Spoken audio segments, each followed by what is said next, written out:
మాట్లాడేందుకు centre for human security studies అధినేత రమేష్ కన్నగంటి గారు ఉన్నారు. ఆయన ఇటీవలే యూజీసీ నుంచి నేషనల్ సెక్యూరిటీ స్టడీస్ అధినేతగా కూడా ఆయన యూజీసీ సెలెక్ట్ చేసింది. సో ఇజ్రాయెల్ అధినేతతో ఏం చర్చించి ఉండొచ్చు? ఓకే, నేను ఇజ్రాయెల్లో చదువుకొని వచ్చాను 2-3 ఏళ్ళు. కౌంటర్ టెర్రరిజంతో పాటు సెక్యూరిటీ మ్యాటర్స్ కూడా. So Benjamin Netanyahu, the current prime minister of ఇజ్రాయెల్తో మన honourable prime minister Shri Narendra Modi గారు డెఫినెట్గా చాలా టెక్నికల్, సెక్యూరిటీ, మిలిటరీ అంశాలు 7th October 2023 కరెక్ట్గా భరత్ గారు 7th October 2023 ఇజ్రాయెల్ దేశానికి తగిలిన దెబ్బ ఏదైతే ఉందో, అంటే అప్పుడు సివిలియన్స్ చాలా సారూప్యత ఉంది. నిన్న పెహల్గామ్లో జరిగిన దానికి, మొన్న ఇవాళ జరిగిన దానికి, ఏది మన 7th October 2023 ఇజ్రాయెల్లో జరిగిన దానికి చాలా సారూప్యతలు ఉన్నాయి. అంటే style of operation by terrorist ఎట్లా చేశారనే దాని మీద చిన్న ఉదాహరణ చెప్తాను. 7th October 2023 ప్యాలెస్తీనాలో ఒక భాగమైన గాజా నుంచి హమాస్ టెర్రరిస్ట్ ఆర్గనైజేషన్ బయటకు వచ్చి ఇజ్రాయిలీ సదరన్ టౌన్లో ఫెస్టివల్లో, అంటే ఒక పండగ వాతావరణంలో ఒక పండగ సెలబ్రేట్ చేసుకుంటున్న సివిలియన్స్ మీద ఊచకోత కోసి 1400 మంది దాకా చంపేసింది. అదే స్టైల్లో ఇక్కడ కూడా మినీ స్విట్జర్లాండ్గా పేరున్న బైసరన్ వ్యాలీ, అనంతనాగ్, పహల్గామ్లో టూరిస్టుల మీద, అనార్మ్డ్ పీపుల్, చేతులు ఏం వెపన్ లేని వాళ్ళ మీద, సామాన్య పౌరుల మీద, మహిళలను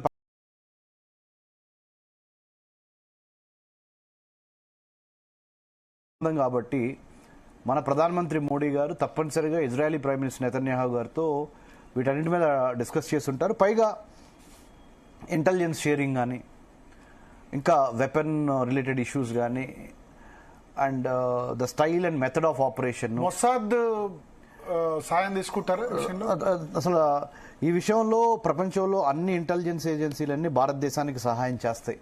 ఎందుకంటే భరత్ గారు ఇక్కడ అంటే మొసాద్కి పాకిస్తాన్లో లేకపోతే కాశ్మీర్లో ఏం జరుగుతుందో కూడా వాళ్ళకి తెలుసు. వాళ్ళకి ప్రపంచవ్యాప్తంగా మొసాద్ కి చాలా ఇంటెలిజెన్స్ చాలా స్ట్రాంగ్ ఉంటుంది, మనకు తెలిసిందే. కానీ ఇక్కడ భరత్ గారు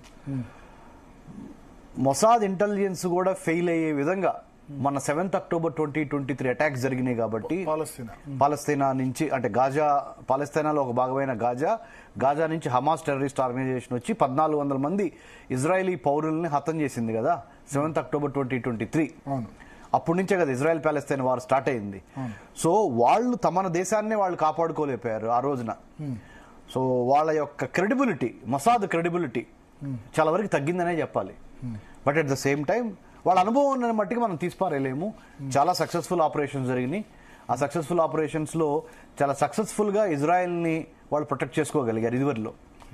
సో డెఫినెట్గా ఇంటెలిజెన్స్ షేరింగ్, వెపన్స్. అంటే ఇజ్రాయెల్ గురించి ప్రత్యేకంగా ఎందుకు అడుగుతున్నా అంటే, డైరెక్ట్ గా నరేంద్ర మోడీ మాట్లాడింది ఇప్పటి వరకు ట్రంప్, బెంజమిన్ నెతన్యాహు ఇద్దరే. అవును, అదేనండి. ఇప్పుడు ఒక రకమైన బ్రజేష్ మిశ్రా గారు, national security adviser to the honourable prime minister Vajpayee గారికి, బ్రజేష్ మిశ్రా గారు ఒక ట్రయాంగిల్ ప్రపోజ్ చేశారు.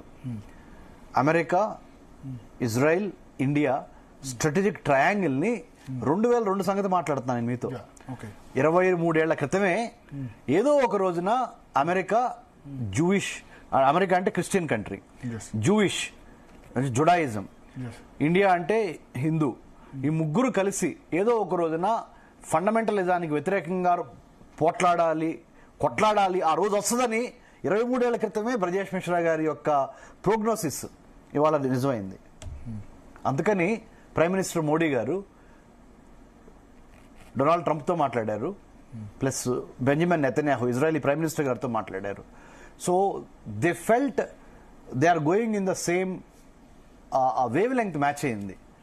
ఉగ్రవాద దాడి అనేది America 9/11, right?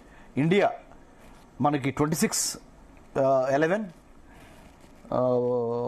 Israel 23 7th October 2023. Okay.